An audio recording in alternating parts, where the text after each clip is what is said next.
All rise for the Pledge of Allegiance. I pledge allegiance to the flag of the United States of America and to the republic for which it stands, one nation, under God, indivisible, with liberty and justice for all.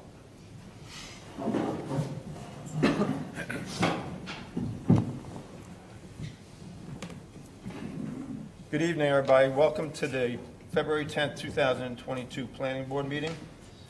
First on the agenda is Vitella Naratz Kasman's 137 Wellington Drive public hearing.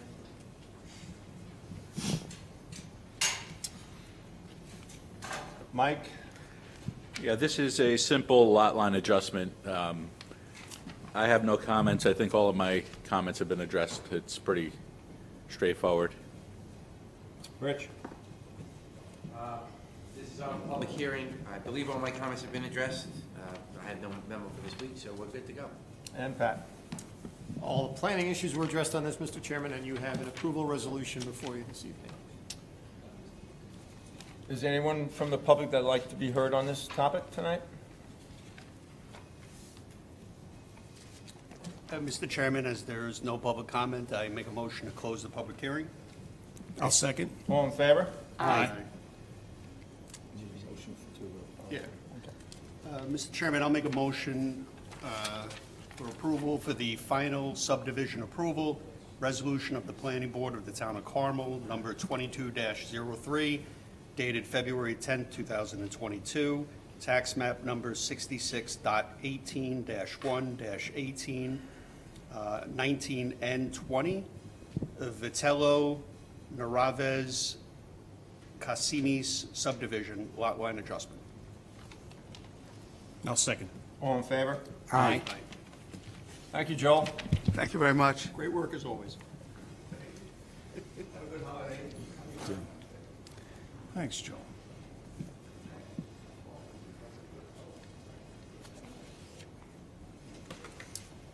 Next on the agenda is Suez Water, New York, Mayapack Wells, Coventry Circle Site Plan. Mike, I believe you had some comments? I did basically the same as last time. Planning Board should look closely at the buffering. This is in the backyards of some of the property owners adjacent, just something that the board should look at. Question is, the Hunters Run HOA aware of this project? The work is being done on their common space. The HOA should be made aware and have all issues ironed out with them before the public hearing. If this is the case, a letter from the HOA stating their consent to the proposed structures and amenities should be made part of the file. That would be, I mean, it's their land, and the people that are complaining about it live on that land. Mm-hmm. So it's something that we should really have them discuss among themselves first to decide what's going on. Why is there a 2-foot fire pit on the HOA property? Did the HOA allow that, or is it just somebody put it down there? Referral to the ECB Fire Department and Putnam County Department of Health are required by code. Thank you. Good points, Mike. Rich? Thank you, Mr. Chairman. Applicant has noted the need for the referrals to DEC, Putnam County, Department of Health, ECB, Highway Department, and Mayapack Fire Department. They've noted the permit requirements for stormwater and wetlands from the DEC, from the ECB for wetlands, Town of Carmel Highway for work permit, and the Putnam County DOH for well and treatment system. Those will ultimately need to be provided as part of the final sign-off on the site plans. Area disturbance, they provided a SWIP, which is under review. They indicated and noted that the SWIP would be updated. The total area of disturbance should be noted on the drawings. Applicant has provided a grading plan. The amount of fill being brought to the site should be provided, and all fill brought to the site must meet state regulations. A note of that to that effect should be added to the drawings. Applicant has also noted that a cut and fill analysis will be provided in the future. That should be provided, so we can review it. We need to have all site distance calculations. Driveway profiles should be provided. Applicant has provided easement information, which should be reviewed by Planning Council. Public improvements, performance bond. We sent some information off to the applicant earlier today, a blank one, so they could fill it out. Landscaping plan was provided. Applicants should note that all plants and plantings should be installed per section 142 of the Town of Carmel Town Code.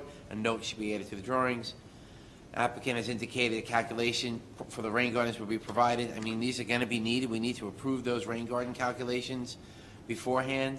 I understand that I've spoken to the applicant that they are going to test for groundwater as soon as weather permits to make sure that it's applicable to use a rain garden in that particular site. Electrical upgrades would be underground. The extent of underground utilities has been provided as to follow the access road, so that was a positive. The applicant has provided a wastewater report that's acceptable, and the applicant should note that the sewers must meet Town of Carmel Section 120. The full set of drawings should provide this information, meaning the entire package submitted to the board, not just in the wastewater treatment, wastewater and water report. Thank you, Rich. And Pat, I believe you had some comments also. So a couple things, Mr. Chairman. So at the last meeting, if you remember, we had a considerable conversation about the generator. So the applicant has confirmed that the health department is requiring the generator to be on site. What the applicant's proposing to do is paint the generator to match the color of the new building. And that was the second issue we talked about at the last meeting, was what are the colors actually? And I think the applicant may have brought samples to describe to us what those colors were. If you remember last week, there were narrative descriptions of the color, but we didn't see what they were. Thank you. So we have. I'm sorry. Please introduce yourself and Yes, speak sorry. into the microphone. Andy Balto, architect with Gannett Fleming. I have 2 color samples that represent the colors on the buildings. Then you can share them with the board. Sure. Green is the body color of the You need to speak into the microphone, I'm sorry. Yeah. It's just for the people on TV, we can hear you. Gotcha. So there's 2 samples. One is a green, which is the body color of the building, and the other is a brown color, which is the trim color on the building. Thank you. And the foundation's going to be not the rock that was shown on the one drawing last time? The bottom, remember you had like a The base of the stone? building will be painted the same color as the body of the building. And that green color is the color you'll paint the generator? Yes. I think the board will remember the last couple of meetings, especially the last meeting, we spent a lot of time on the aesthetics of screening, landscape screening. And I think you've gone a long way. I'd like to, before we turn it over to the board, I'd like to hear a response from Mike's question about, is the HOA aware of this? I did want to ask a question about that. I'm John Kirkpatrick, the attorney for the applicant. He was referencing, I believe, an HOA property. Yes. Is that the piece that the county took over? It shows as open space for the subdivision on the map. Right. Apparently, they didn't pay the taxes on that particular piece, and consequently, the county took it over, and the county is now selling it to Suez. But that hasn't gone through yet. This is Coventry and, Oh, excuse me. Oh, Steve? Sorry. I think I hit every red light on Route 6 on the That way happened. here.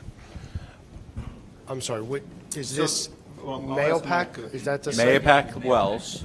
Okay. The land adjacent to Hunter's Run, which Right. would be the open space that was for the subdivision. This is a cluster. According to my records and the assessor's records, is owned by the HOA. Correct. That's my understanding, too. That's my what? That's my understanding, too. So the And question we- is the HOA aware of this? Yes, yes. Maria Stepanova from my office met with the HOA and explained the project to them. Is that microphone on? Can you get a letter from the HOA just confirming that they're on board with this? Sure, we can reach out to them. Yes. I think, yeah. I think it'll go a long way in terms of a public hearing. Okay. Because there's obviously a benefit to the people that live there. If you're, let's say, leasing space from them, you're taking some of their burden of taxes. You're paying them something to be there. So, I mean, obviously, if they're going to fight something that they're also in favor of, it makes it a little confusing on, you know what I mean? So if you get a letter from the HOA saying that we want this, we're okay with it, that goes a long way with this board. Okay.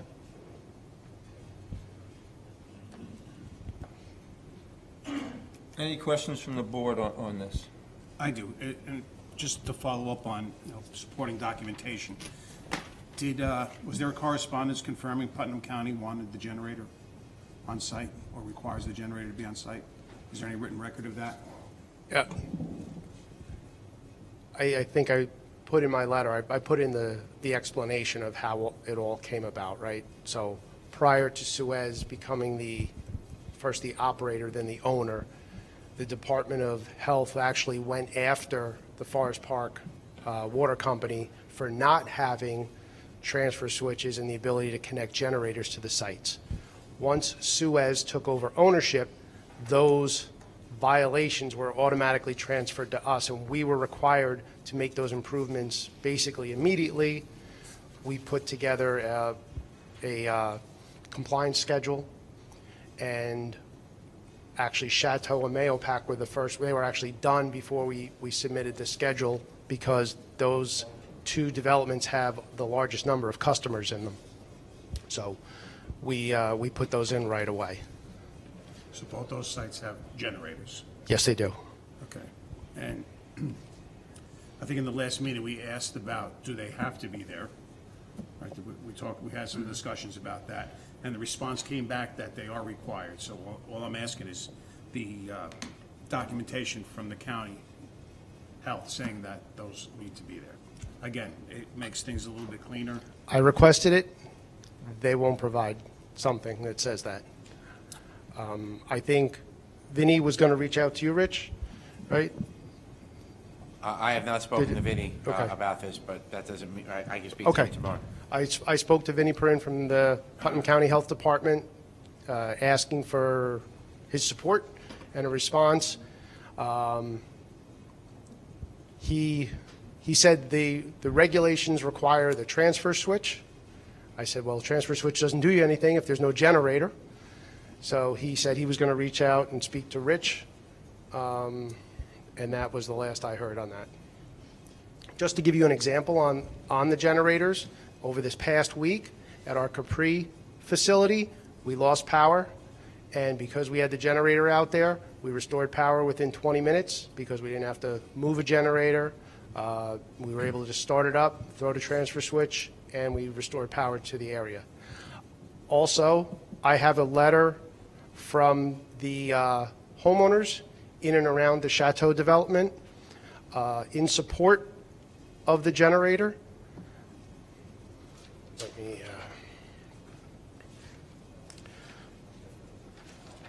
I believe they submitted that to the board too. That's the other, just so everybody's aware, that's not the item we're on right now. Okay, I'm sorry. No, I'm not I don't mean to confuse it. I'm not trying to hush you, I just want them to know that that's a different project. Thank you. No, because it's too easy, there's too many sites. Correct. I apologize. So, Mr. Chairman, just one issue about the generator. So as described to us last month, these are generators on wheels. They're portable generators. So if they are required to be there permanently, are they required to be there permanently? And can you turn a portable generator into a permanent generator? So the concern is, we're approving a site plan with a generator painted green to be in a particular location, if you decide to move it to the other side of the building, because you can, because it's on wheels, we've lost control of the generator. But the transfer switch would have to be near it, they can't just Pat. unlimited move things around. It's a matter of how much electrical work Question about they that. are willing to do. Question about that. Also- I thought I It can be saw in located, the generator site can be plan. located. So, I mean, and I'm not here to tell you how to, to spend your money. I just want to make sure it's all within the parameters of the Department of Health, Putnam County's Department of Health, within our town codes, and then we'll live with it. I'm sure the customers are happy they're there, because if they're not there, the customers are not going to have water. So, Yeah, and my point, Anthony, is just that if we approve it in that location, it doesn't wind up somewhere else on the site because somebody on the site happens to move it on a Thursday afternoon because he can. I thought I saw on the site plan that the revised site plan that the generators are shown in their location. Am I? So does that respond to your concern? My point is, yeah, that's what we're approving. However, it's on wheels, so somebody could move the thing. That's all I'm getting to. Correct, So- you're absolutely right. So could you take the air out of the wheels? Well- It's not going to be moved by somebody on site on a Thursday afternoon because he was bored. Well, I'll just give you a kind of an overview. And this, remember, we have 14 facilities in the area, right? And we have 7 portable generators. So, and some of those sites actually require 2 generators because they might have a pump station or a small tank location that requires power too. So this sometimes gets a little tricky. So that's why having these portable generators are important. During a storm, you might lose power at a couple of sites and not at other sites, and you're able to move things around. We're able to get other generators, whether we pull them from the Rockland system, from our New Rochelle system, whether we go out to contractors and have them obtain generators for us. So that's an interesting point. So obviously, the issue with generators is they're noisy, and if they wind up closer to a neighbor than we're approving today, that could be a potential issue. So are there sites where you might require multiple generators? If that's the case, show us multiple generator pads or locations on the site plan, and we'll approve it, and Mike will make sure that's where they show up. The concern is that it somehow doesn't wind up next to somebody's kitchen windows sometime in the future because you just put it there. So we'll approve a location, but you've just said you may need a couple of generators on a particular site. You may take one from one place and bring it to another. That's okay, as long as we know where you're putting them, and you're not putting it next to somebody's kitchen window in the adjacent subdivision. So that's what I'm getting to. How can you help us with that issue? The generators on the sites that we're bringing before the board, we're showing where those generators are located. Not at these sites. Rich, did you have a, oh, sorry, Rich. So the board needs to be aware, so we have 13 water districts, 8 sewer districts. In those 8 sewer districts, we have multiple pump stations. Every one of our facilities has a generator on them, right? We don't have any doubles. We do have a couple of portable ones. We have one that sits out back. That particular portable generator goes up on a site. We actually had it over at one of our wells when one of our other generators failed. So that being said, the generators are not run, right? They're tested. They're a full load test. If they're maintaining them, it's probably once a month, if it's that much, and they're only used in the case of an emergency. So just so the board is aware, like how they are. So they're not on all the time. These generators are not on all the time. They are only on when needed in an emergency situation. Now, should they have one at each facility? That's up to Suez to make that determination. I know that the county, now I haven't spoken to Vinnie, but the county does want to have those transfer switches, so when we go and have to move a generator, we're able to do it it's almost effortless, right? So I just want to let the board know how the town functions with this. It's the reason why you need to have a generator for sewer, at least the pump stations, right, is if there's an overflow, you've now broken your speedies permit, you have a compliance issue, you can get fined. The reason why you do it for water is that after 4 hours, if you're not churning water through there, it's a boil water advisory, it's a flushing of a system, it's a monumental waste of treated water, even though it may not be treated anymore because there's no electricity at the facility. So that's just how this kind of works with those generators. Again, they're not on all the time, right? So I don't know how often. So maybe the question should be, how often are they being tested? How often do they do a full load or bank run on them, that they aren't? Our generator here at Town Hall will turn on once a week. It's automatically set up to do that. It also automatically turns on when power goes off. There's a 10-second blip, maybe 15 seconds. We have power back on in this building. So, it all depends. But that's the intent. If you didn't know, obviously, you probably all do, and I'm sorry if I'm saying something that's... No, I think the overview is good, Rich. Right, but that's the intent of those generators, and they're not on all the time. Are they unsightly? Yeah, some of ours look for crud, right? But they work, and we got them. We have old Army surplus ones that are just basically could be used for reefs right now, but I mean, they still work, and we use them, right? So, just so the board knows. Thank you. So nice to hear that noise when you have water. Yeah, yep. To follow up on Richard's questions, how often will they be run and for how long? Like Rich said, I'm sure they're tested. When you exercise. Yeah. I don't know that. I mean, our operators would typically do that. So I what we've don't, done in the past is if you can give us that schedule, so it's not 4 in the morning, it would be a condition of approval. So it's once a week at certain times during business hours or whatever it is. That would typically be a condition we'd like to impose. I think that's a pretty normal protocol, actually, just to, you have a PM card or a maintenance card or something that comes out and says run the generators if they don't do it automatically, right? I assume these are diesel? yes. One other question. Are the generators hooked up so that, as Rich described, when the power goes off, they will automatically switch on and over? Only the Chateau facility has an automatic transfer switch. All the other facilities have manual transfer switches. Well, I can only speak to the portable generators, and we should really keep it to the ones before you. I That's don't what want we're to asking about. overstate Yep. things. There are other generators for other sites that are permanent generators. I cannot tell you exactly how they're configured or anything. These sites have portable generators, and only one has an auto transfer switch. Can you, I know we've reviewed this a few times, just because of the neighbors and people close by, can you tell us again about the screening of the generators, the landscape plan?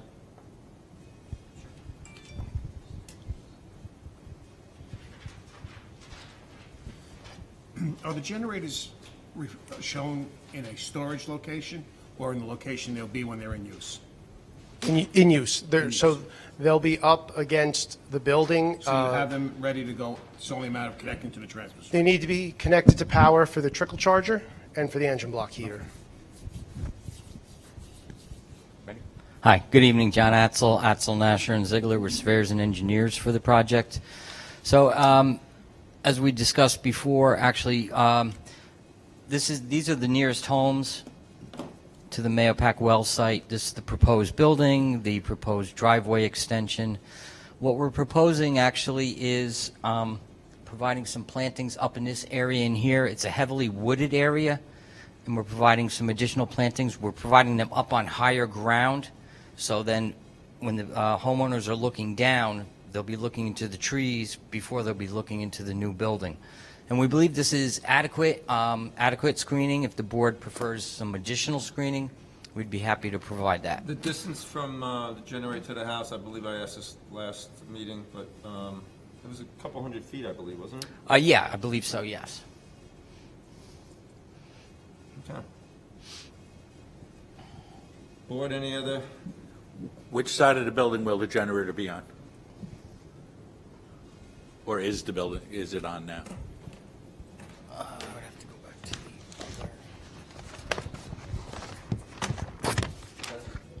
That's a simple thing. If you put it on the far side of the building buffers it. It kills some of the noise.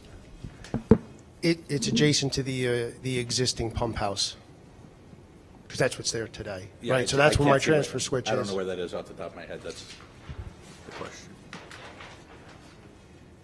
And this one's going to stay by the pump house, not by the new building? Correct. We were going to leave it there. Because the other one's by the new building.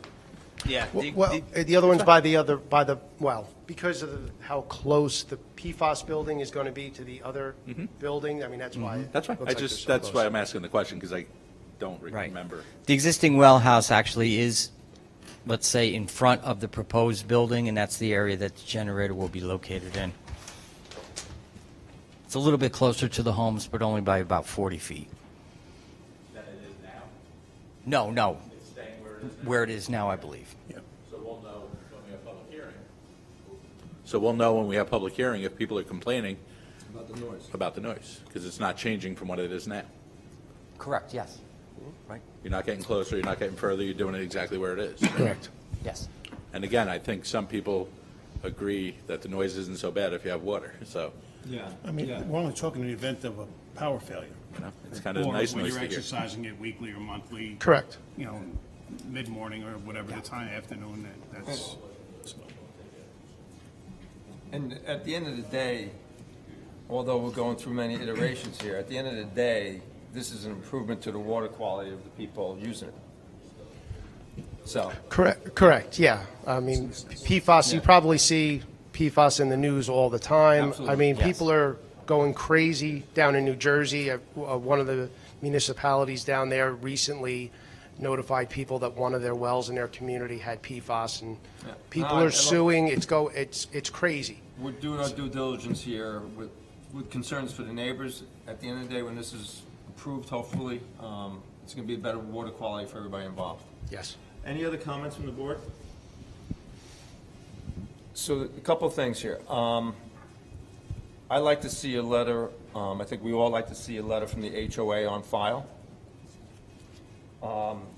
Maybe Rich can help you out with getting something documented, as Anthony pointed out, from the Putnam County Department of Health on the generator being there. The other issues and concerns we had was the screening, which I think you've addressed, and I'm kind of anxious to hear from at the public hearing what the neighbors think. Other than that, I think you've submitted a pretty thorough package. Anyone wants to make a motion to move this to a public hearing? I'll make a motion to move it to a public hearing. I'll second. All in favor? Aye. Thank you. Speak to Rose, but we need to have this documentation I asked for before the public hearing. Okay, Thank you. thanks.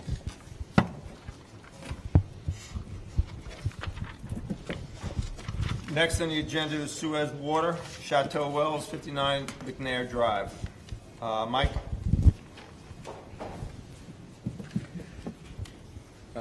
This one is the one that is right off the cul-de-sac. It's a little more difficult to screen. It already has some growth there. A question came up about the square dumpster, I think they called it. Yeah, I was out there again today. Did you see it? Yeah, I have a picture of it. It's on the right-hand side. Because it's not on the map, and that's the question. I didn't know if it was something that they should do. The referral to ECB Fire Department, we all know that. A lot of area variances required. And the portable generator is shown on the plat on the east side of the proposed building. So this one's moving from the previous location.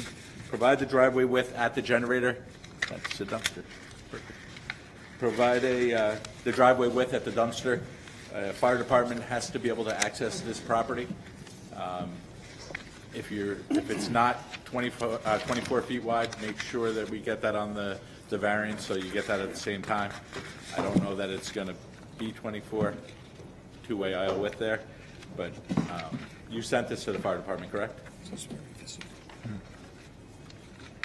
Say again, please? Has the fire department reviewed this? Or has it been sent there? Microphone. Sorry. We have not forwarded it to the fire department. Okay, I'll check with Rose, maybe she did, but I'll also talk to the chief and see what he says about that, because it's important that they can get back there if they have to. Yes. That may not be the ideal spot for your generator, if that's the case. Thanks, Mike. Rich? In essence, the same comments from the prior Mayapack one, but it's referrals to the state, Putnam County DOH, ECB, Mayapack Fire Department, state for stormwater and wetlands, Putnam County for well and treatment, ECB for wetlands. Notes need to be added for the drawings for the total area of disturbance, certified fill, driveway profile is needed, rain garden information is still needed, and that's what we got. Performance bond will be needed for this one also. So essentially same comments, with the exception of a wastewater treatment study, because they had that just for Mayapack. Thank you, Rich. Pat? Same issues with respect to the generator and the colors, and you have the samples before you for the building itself. There was an easement question that Joe has researched for you with respect to this. And in response to some of the comments you had at the last meeting, they have supplemented the landscaping plan. And now there's new fairly tall and robust plantings in between the neighbors and the proposed building. And there was a comment about the eventual height of plantings at the last meeting.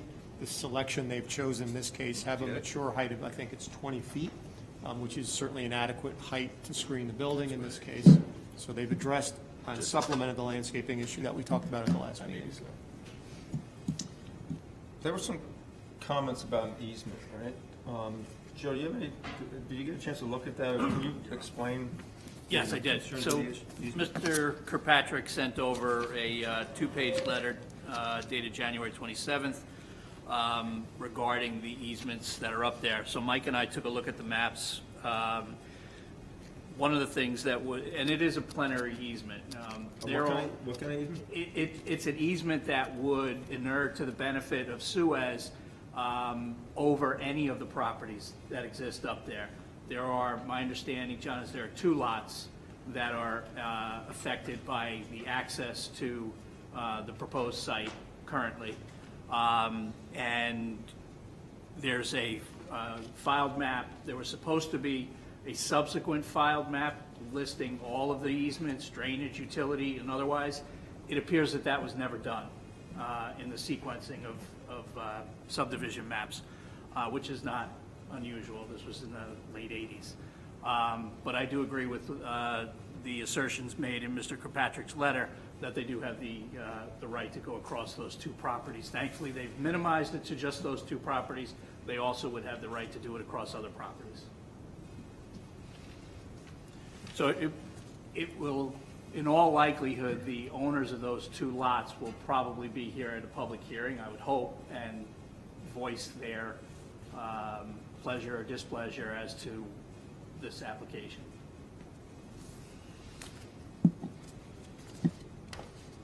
Would you like to give us an updated overview of the project before I turn it over to the board?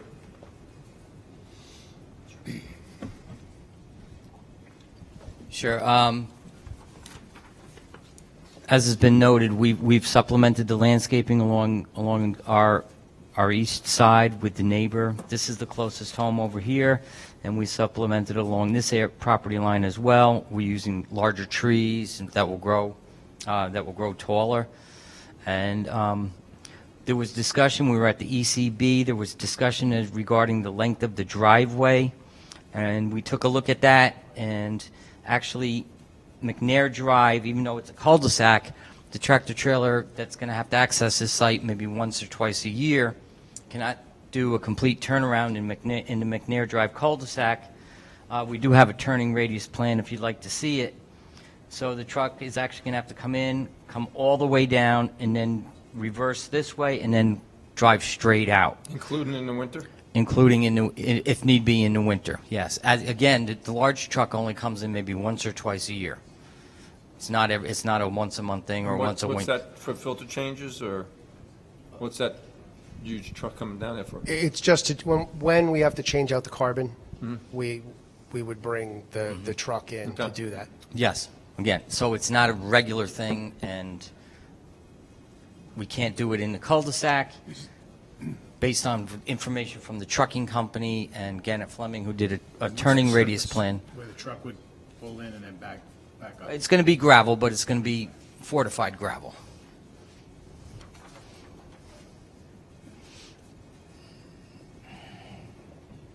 What's going to happen in the winter, though, when it needs to be plowed? You got to get a truck in there. Well, We would certainly try to schedule it the best we can, right? So the way it works with the treatment is you have a lead and a lag vessel, right? And we're going to be sampling, I think the frequency is every month. So as you start to see what we call breakthrough, so you start to see some of the contaminant, in between. So after the lead vessel, you can kind of get an idea when you're going to have to change the carbon out. We would certainly try to do it when it makes sense. Working with water in the wintertime is not fun. So we would either try to, if we see it's going to happen, try to do it maybe in the fall or do it in the spring. Certainly if we can control it. We'd hope we wouldn't have to do it in the dead of winter. Mike, I believe one of your earlier comments was this might need a variance. Do we know if this needs a? It definitely needs, I'm sorry, I changed pages already. I thought there was Lot a area variance is definitely needed. Okay. So Now, the this- question is, how much space do you have between the generator for that driveway now? Is it now 24 feet? Nobody drew a measurement on that. Yeah, well, the driveway is actually going to have to be widened to be about to be 20 feet, I believe. 24. 24? Two-way aisle width is 24 in our town.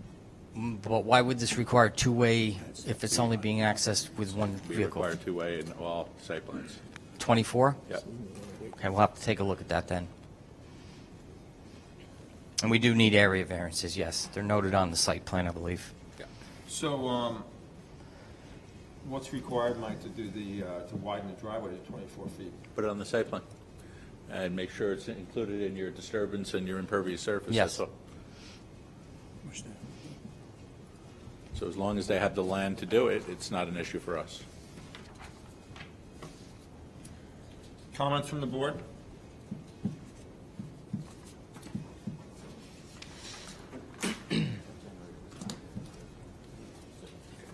Okay. Just based on the rendition, where would the generator sit? On the other side of the building? Right. Sorry. So, on the top rendering here, the existing building is to the left of the PFAS building, and the generator is actually between the two. Between the two, okay. What's the height of those trees? I think you mentioned earlier. Yeah, so. Getting it now. The upper rendering, the trees are as planted, 6 to 8 feet tall. The bottom rendering is when they were about 20 feet tall. I thought you moved the generator to the east side of the building. No, I think it was being maintained in the current location. We were just going to paint it and the building. Yeah. What's the block, what's the box on the right side of the building on the site plan, not on your drawings? It's actually, it's not flagged on the site plan, so I think what we're going to have to do is we're going to have to relocate the generator to between the two buildings. What is the box next to the building? That I would actually have to take a look at the building plans that were supplied to us, and we'll have to get back to you on that. Okay, I thought that was the generator. That's why I said It- between it- the generator. I apologize. It might be an error, a drafting error, where the generator got moved inadvertently, but we'll... That's fine, but we'll that's ma- why I said generator, because I thought that was a generator. I wasn't assuming. Anything else from the board? There's the dumpster on site that's there now. Is that going to be taken out? What's the purpose of it? The dumpster that's there on site is actually going to be relocated, and when we come back to this board, we'll have a new location for the proposed dumpster, and as the building inspector has stated, we've got to maintain the 24 feet for the driveway width in the area and for the entire length of the driveway. So we'll have to provide a location for that as well.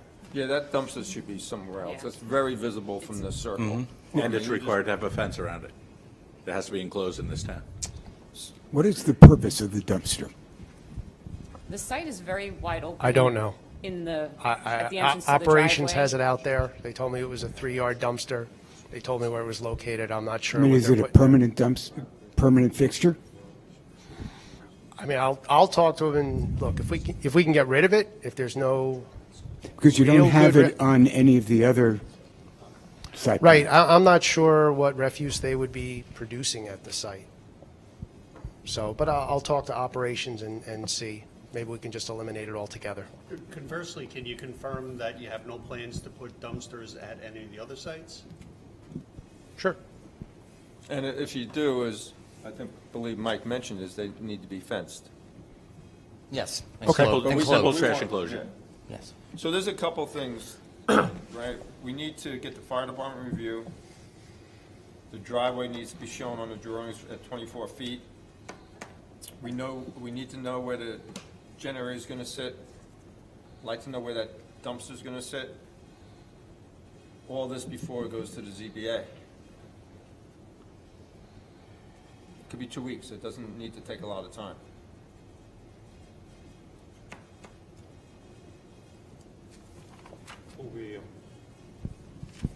We actually have our application into the ZBA now.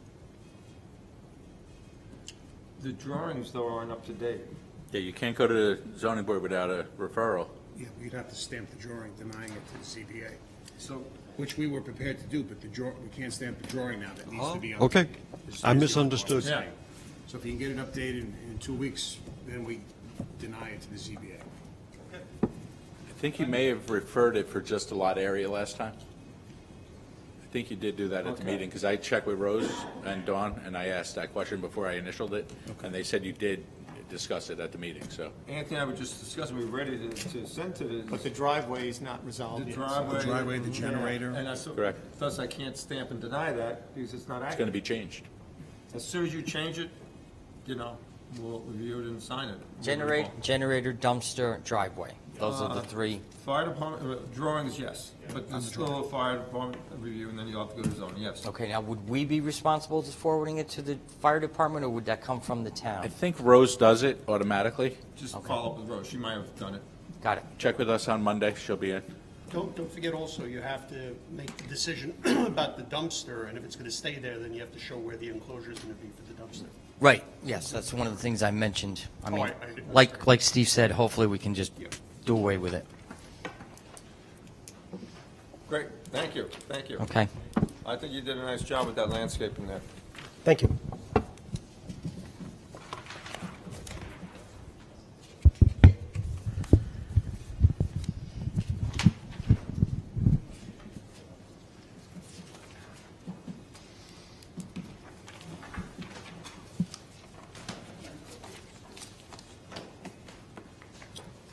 So there's a couple of projects next on the agenda. There's, number 4 is Gateway Summit Multifamily Lot 6 amended site plan. Number 5 is the Fairways Multifamily Lot 7 amended site plan. And number 6 is G&F subdivision lots 5, 6, and 7, amendment to approve the plat. I believe it's probably most efficient, we talk about them all together. Jeff, is that, right, we'll talk about them all together? That's fine. Go on, hi, Dawn. But we can only approve them separately, right? So, I don't think there's really any way to talk about one project without overlapping into the other. And it's more important at the end, when it comes, that we actually do the subdivision adjustment first, to get the lots laid out the way they are approved, and then you can go forward with the site plans. Okay, Just for procedure-wise, Yep. the lots have to lay out before you can. okay. Mike, so when we approve them, you want me to start with that one there? At the approval at the end? Yeah. Meaning at the end. Oh, yeah. Make sure that happens before the other, otherwise you can't approve lots that don't exist, is the point. All right, Mike, you had comments. So I'm starting with 6, is that Sure. You can start with 6, and we'll work our 6 to 5 to 4. okay? The ZBA granted variances for the following: side yard and separation distance. When they change from one type of multifamily to the other, the setback between the building and to the property line changed, but they cleared that all up at the zoning board. A CO section plan has been submitted. I discussed this with Jeff. We went over it, hashed it all out. Everything is going to be built before they get, not every building, but all of the amenities will be built before they can get anything, the roadways, the emergency access way, everything is going to be done, and then they'll start getting the COs on the houses, which is even better than we did on some of the other ones where they wouldn't have all the amenities, but just enough amenities to get them moving, and then they would move forward. So it's actually a better plan. And my comment about the parking, it's always been a problem at all of our multifamilies. I spoke to Jeff about it, if there's a way to get more parking, but it's really not feasible in this map, but it's something I always ask for. Rich? So the comments that the engineering department have regarding this project and the next project had to do with water, wastewater, stormwater management, and traffic impacts. For the water and wastewater flows, the applicant provided an updated report. The applicant was also requested to provide and has posted an escrow for review of the proposed water system that is currently being performed by an outside engineering firm. Stormwater management, the applicant has provided an updated SWIP. It's currently under review. For traffic impacts, they provided an updated seeker documentation. It's currently under review. And it should be noted that the town road has been shortened by about 400 or 450 feet. All permits as of right now are up to date. Probably some of them need to be reviewed before renewed before the end of the year, but all their current permits are up to date. Rich, for the board's benefit, I'm familiar with it because I've spoken about it. But can you take 30 seconds or so and just explain to the board the water study that we're going to kick off or have kicked off? So the applicant is proposing for this entire project, a bunch of new homes. They proposed a new water tank and a pumping system. We, as part of what the town is doing with regards to the new water tanks and the relining of the system, we had a model built by an independent company or an engineering firm. We wanted to see the impacts, if any, on the water system from this project. We are putting in a larger tank at this time, the town is, so there may not or may not be a need for a new tank to be put in, or maybe a smaller tank to be put in by the applicant. That's to be determined. That's what the model is looking. That's what we're asking these guys to look at, show, and prove out. So, Thanks, Rich. Thank you. Pat? So a couple of issues with respect to both projects. sorry, and they're also creating a loop. We want to see what the impact of the loop is. I'm sorry, Pat. That's quite all right. So that means the loop means they're coming in from two different sides. And a third. There's actually 3 points, right, Jeff?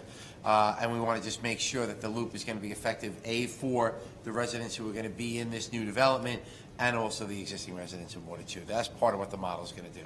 Thank you, Mike. Sorry, Pat. That's quite all right. So our task here with respect to seeker was to look at the delta between the prior approval and this approval. Essentially the same footprints, same number of dwelling units, different constitution of who will be living in those dwelling units. So from a physical perspective, you identified really 3 different things that we wanted to look at. So Rich touched on that first one. And by the way, this project was always building a water tank, was always installing a high-pressure water system to serve not only his property but the adjacent properties. So what Rich is indicating is the town has done stuff to improve the system in between our requirement for them to do all of those things. So their burden may actually be reduced as a result of what the town's been doing. That's what Rich is studying at the moment. So we looked at an element that was never studied before, which was the school impact. Obviously, the prior project was a age-restricted project. Now that it's an unage-restricted project, there will be, or the potential exists for school kids to be generated, like the one in the back that was sitting there before. Yeah, he's quick, isn't he? He's stealing bases. He's in Brewster now. So the study indicated that as many as, I think, 93 school-age children could be generated from the project. As I think you know, the district boundary bisects the site. So some of those kids go to Brewster, some of them will go to Carmel, more will go to Brewster. The applicants met with the school districts, and we have a rather remarkable letter from Carmel, which basically says, we really don't want age-restricted developments in town. We want unage-restricted developments that have kids because our enrollments are going down. So a remarkable letter. It also said the boundary is such that Brewster's getting most of these kids. It wouldn't be so bad if we got more of those kids. Right. Can It's we like talk about the 2/3. boundary? Yeah. So obviously what the school district is saying, we need kids. And I So- verified that. Yep. Yeah. So With the school a district. remarkable letter. We've never seen one like that before. Interesting situation. It's not a planning board issue at all because there will be no impact, but it is a school district issue. So I think the applicant, in coordination with both school districts, can continue that conversation, obviously. So that's a good thing. Community services, there will be a marginal increase because of the nature of the change in the requirements for police and fire and emergency services to the site. Very minor, which would easily be absorbed by the additional revenue and tax revenue generated from the project. And both fire and police have verified that. So they're good with this. And the final piece, as Rich indicated, is traffic. There will be an increase in trips. The good news with respect to that is the Route 6 has been under study for a while by DOT. The trip generation numbers have decreased on Route 6 since the original traffic study. So the numbers have gone, the volume numbers have gone down. And number 2, we have a condition with respect to the pandemic, which is obviously has changed things. And the takeaway from the professionals is we're probably never going back to the way we operated pre-pandemic. We'll probably never all be going back to the offices between 9 to 5 in the morning. People will occasionally work from home. So the trip generation rates are diminishing. And finally, the improvemements that were necessary way back when have been installed, the traffic light and the widening of the road, further improving traffic conditions. So while there is a slight increase in traffic from the prior plan, all of the conditions that exist supporting the roadway network surrounding the site have improved since that time. So it doesn't appear as though the trips from the site would result in an adverse impact. So we'll continue to review that piece. And Rich touched on sewer and water. So that being the case, I think, and remember, as I explained to you last time, your board, this board, left a unique system in place when this was originally improved. They were called seeker threshold sheets, and there was a checklist. If the gallons of water increased, and it was an impact. If it was reduced, or if it was in a certain threshold, it wasn't an impact. So Jeff has submitted updated all of those new forms that we created, updated based on the current project, all of which do not trigger additional impacts. So it looks like we can conclude that the project as before you is going to fall within the thresholds of the prior seeker finding statement. Remember, full environmental impact statement, full 50-page finding statement, and it looks like this project will live within the boundaries of that. Good summary, Pat, thank you.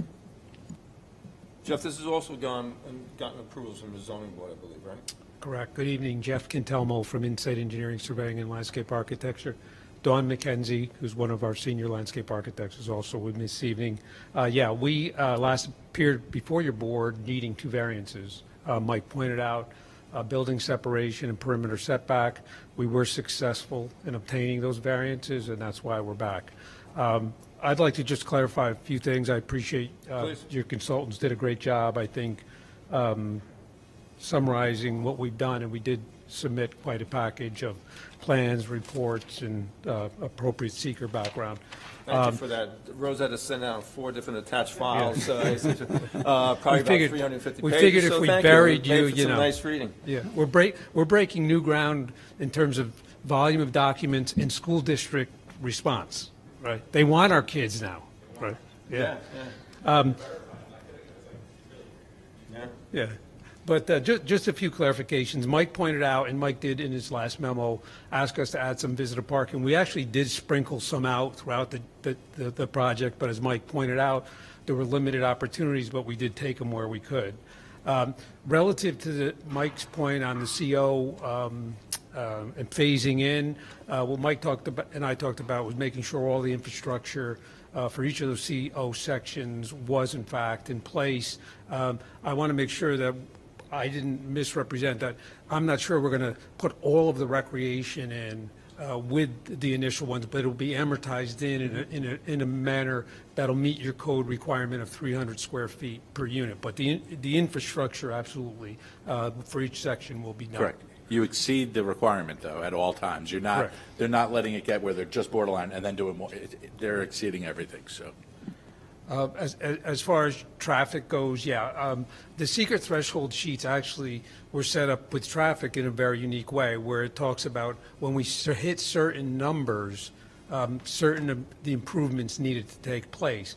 Pat and I think Rich both pointed out that improvements have already been made. There was over $1 million invested in concert with DOT to put the left turn lane in, so that's all done. Route 6 is arranged geometrically the way it needs to be arranged for the full build out of the project.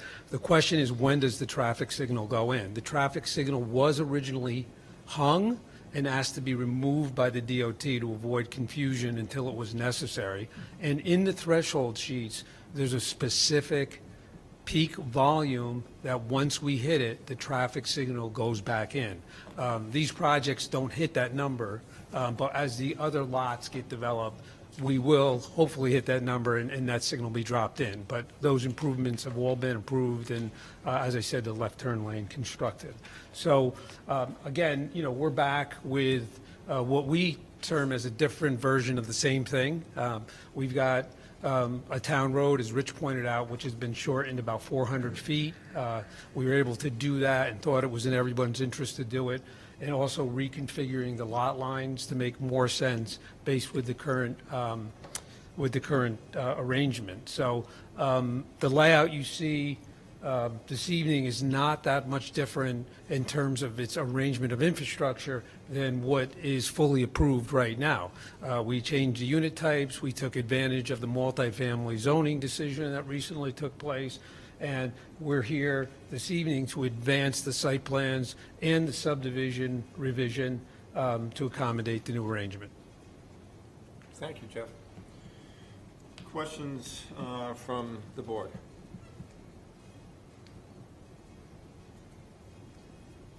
So, in summary, it seems that the fire and police are okay. Small incremental, Pam, summarizing some of the things you said, small incremental costs farly offset by the tax revenue generated. Schools are more than okay, very supportive. We have a nice letter on file here. The traffic study should be fine based on volumes, although I think your water usage is predicted to go from 87,000 gallons to 37,000 gallons from today's study with the water efficiency and whatnot, and Rich is confirming those numbers through a third party, which I think is terrific, because that's a big concern of ours in that water district too. If there's nothing else from the board. Just one question.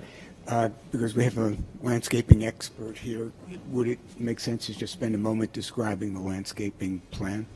Yeah, so I'll let Dawn speak generally to it, but we did not bring the landscape plan. We submitted 55 sheets of drawings, right?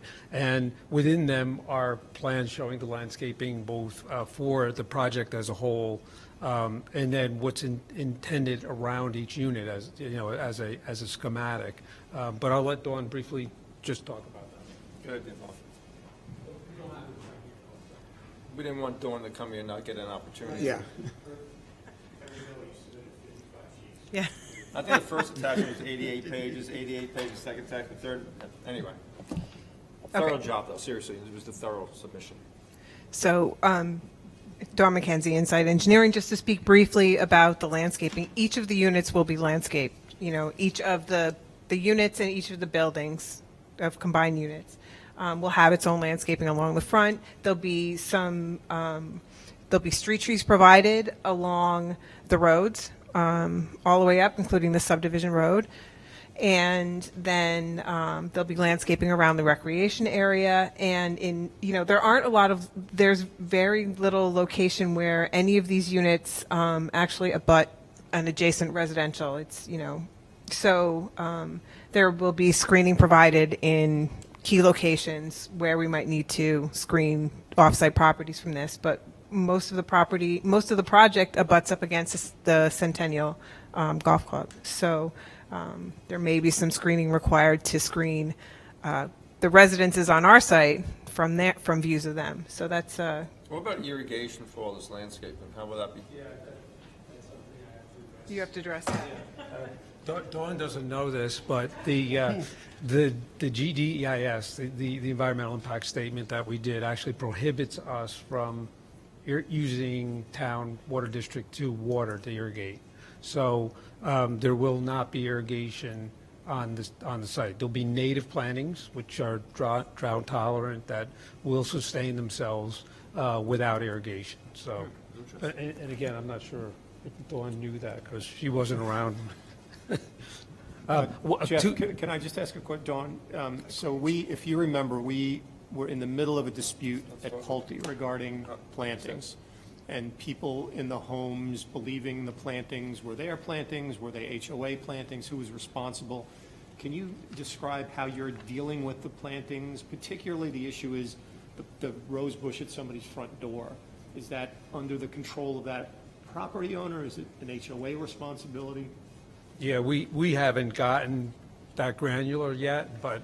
Can I ask you to get that granular sooner or later? Because it was a big issue at Pulte. Yeah. Yeah, and actually, And 100 phone mentioned calls. the same thing about that again. Oh, another Pulte here. So Yeah, no, it's a great question. No, we'll get an answer to I'd that. like to see a nice looking landscape plan for Yes, this. so do we. We get one chance to do this right. We don't want everything. We don't want no trees, no. I mean, I like what Dawn was saying, but then I'm a little concerned with what this native plan is going to look like. I think we want more details on it. And the HOA should be the one responsible for plants outside.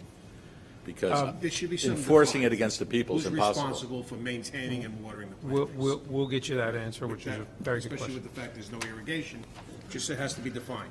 And HOA who- or individual or homeowner.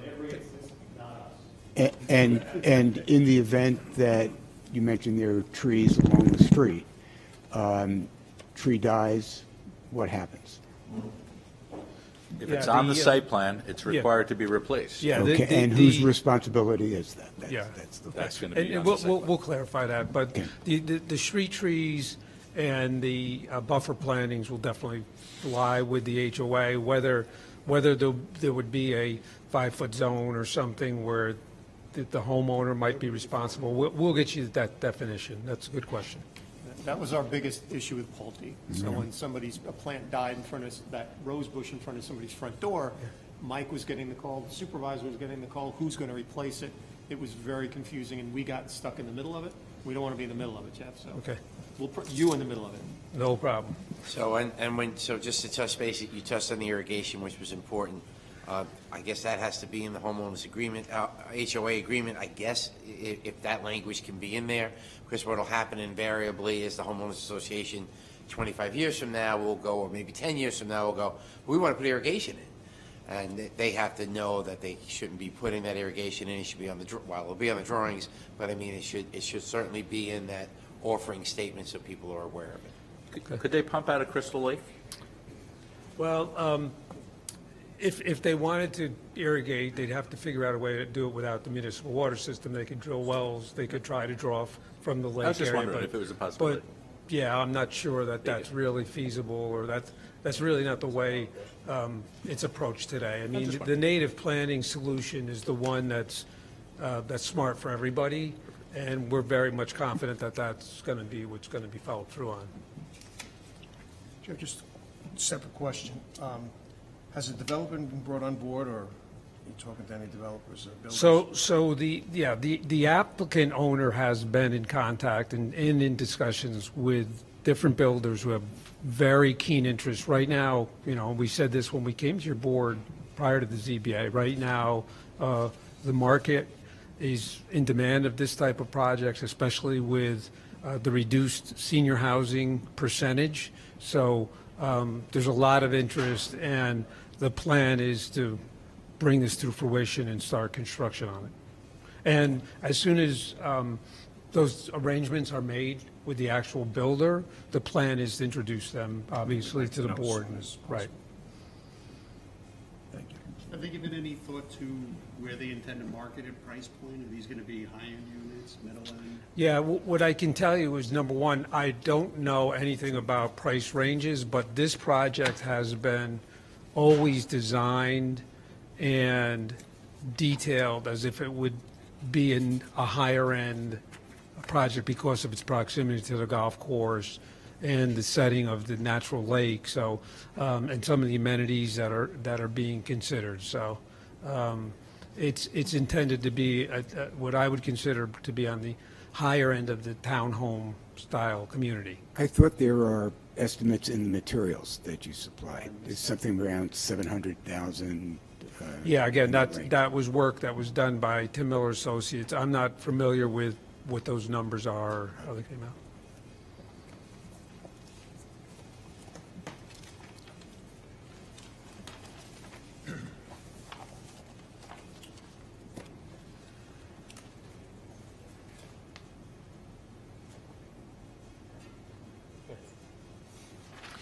One of the things we did want to clarify, Mike appropriately commented to me about the title of our subdivision plan.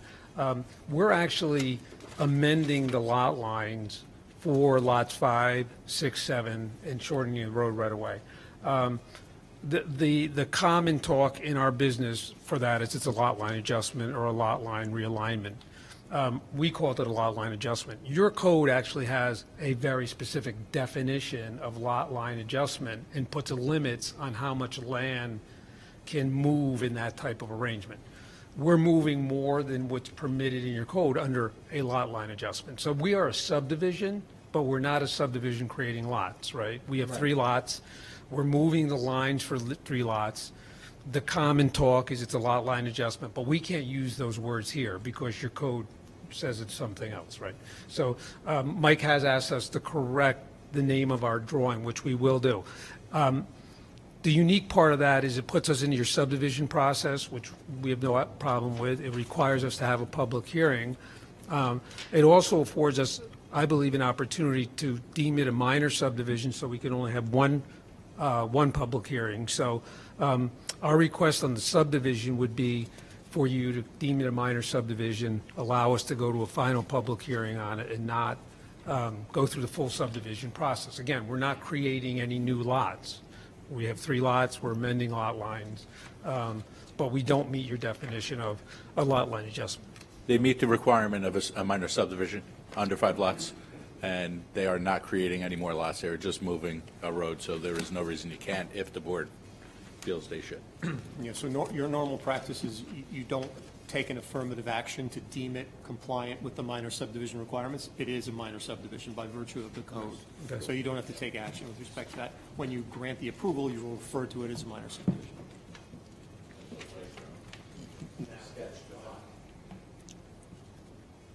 Okay, so obviously we want to see a much more thorough landscaping plan. I think that's really important, as Bob pointed out, and others confirmed. I'll reiterate that I think. Okay, just to be clear, you have those thorough landscaping plans. Jeff just didn't bring them. Right, exactly. I think this is ready personally for a public hearing. I actually would like to hear the public's feedback on this. I'm curious which way it goes. I think you've done more than your due diligence here, and I think it's time. We've kicked the tires on this quite a bit over the last year or so. Do we have a motion to schedule a public hearing? I just have a quick question about notice of the public hearing. So most that looking at the map, I mean, this thing is surrounded by the golf course. And our rule is when you send out notice, it's, how far do we go? 500 feet. Right, so 500 feet would be the 9th hole, the 10th, you know. Good point. So I'm wondering how we would proceed or what we could do with this to get some public feedback. You do 500 feet. That's what we've always done, Yeah, I is know, 500 feet. but what I'm saying is, I mean, 500 feet is going to put us probably in the golf course. Right, and it's the other one property owner. Yeah, Happens. that's it, okay. And if you live in Yeah, Lake Baldwin, you have 500. You know, that's Yeah, no, I get the it, I breaks get of it, the... yeah. Yeah, I think when we went to the ZBA, we noticed a bunch of people, and it wasn't just one. And I just want to show you the subdivision map, because really, we're going to be noticing 500 feet around the 3 lots, right? So, for the subdivision, right? So the subdivision comes all the way down to Route 6, all the way down to the rail trail, all the way up into and around the county landfill area, all the way up to Kelly Ridge. You know, when you start drawing these radii, and you can almost see it here, this line is on here. Now, we don't catch all of Kelly Ridge, but we catch enough that, you know, people are going to be noticed and they might talk to their neighbor. But just for the record, when we went to the zoning board, we noticed, and again, this is the number, in round numbers, it's 57 people, and nobody showed up. But I'm not suggesting that doesn't make it important. No. Thanks for the clarification, appreciate it. So if you want to move this, now we're back to 3 separate motions, 3 Correct. separate Right, applications. now, we can start with this one that we just discussed. It doesn't matter, yeah. So, Gateway was first, though. Mike, I'm sorry? Oh, okay. For item number 6 on the agenda, G and F subdivision lots 5, 6, and 7 amended to approve the plot. Do we have a motion on that? I'll make a motion to schedule a public hearing. I'll second. All in favor? Aye. GNF development. Back to number 4. Is there any other questions on number 4? Number 4 is Gateway Summit Multifamily Lot 6 amended site plan. When I kicked this off, I mentioned that there's a lot of overlap. I mean, we had quite an extensive conversation. Is there anything new that you want to bring up on item 4, Gateway Summit Multifamily Lot 6 amended site plan? If not, we need a motion to schedule a public hearing. I'll make a motion to schedule item number 4 for a public hearing. I'll second. All in favor? Aye.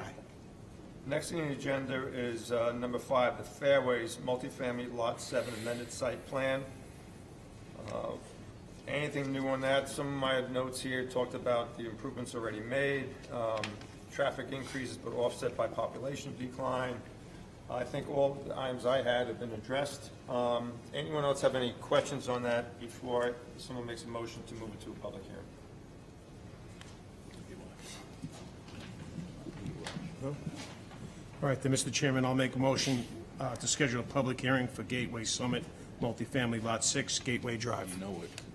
I'll second. All in favor? Aye. Thank you. I think the thorough package that you, Dawn, and your team submitted went a long way tonight, Jeff, so Well, thank thank you you. for that. Yep. Thank you. It looks like it's going to be a great project. Yeah, we're excited about it. Thanks again. We're also on for our extensions, Yeah. so I'm sticking around. I just wanted to thank you for a second before I went on to the next one. You're welcome. Next on the agenda, number 7, is Gateway Summit Senior Housing, Lot 6, extension of amended final site plan. Obviously, you want to extend this until you know where this is going. Do we have a motion? It's going to be a 1-year extension, by the way. Do we have a motion to grant a 1-year extension? I'll make a motion to grant the extension for 1 year. I'll second. All in favor? Aye. And then last on the agenda tonight is the Fairways multifamily Lot 7, extension of amended site plan. I'll make a motion to grant the 1-year extension. I'll second. All in favor? Aye. Okay, thank you very much. Thank you. Appreciate it.